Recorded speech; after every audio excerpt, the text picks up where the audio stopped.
about once a week, I'm sure you get this. Somebody maybe successful is going to hit you up and you're going to be like, how do I start a great podcast? How do I start, going viral on Instagram? I always give them the same advice. I'm sure you do too.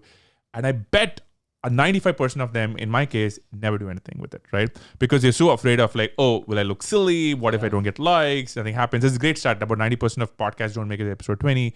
90% after that don't make it to episode 40. I think one of the most powerful things when you're young, and honestly, if you're older, you can just harness it. It's just harder for people. It's just to go try shit, right? You just try this thing.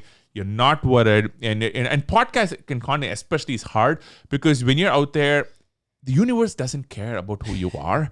And you maybe yourself don't know exactly who you are and what you're trying to get across. And it takes time. And that is brutal, right? You're putting out content.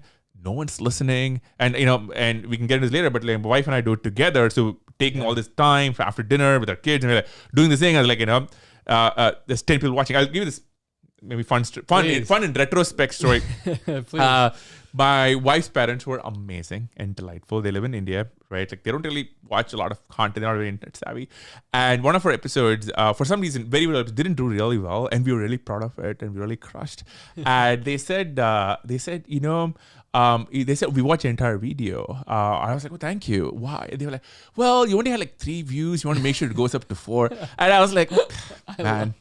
Okay, you don't want to hear this from your mother-in-law, okay? Right? And Arthi and I, especially, we kind of had success in other places. So, and we've now obviously pushed past that. But thank you, my in-laws, for still watching and supporting. But I do think, like, your point is very powerful because when you're young, you have that mindset, which I absolutely everyone else should have, which is like, I'm going to try a bunch of shit and see if it happens. And so, this thing is a slog. It takes a long time. I was talking to our mutual friends, Michael and Lauren Bostic, about this. It takes a long time before you figure out your craft, figure out an audience. And sometimes it's easier to be young when you don't have like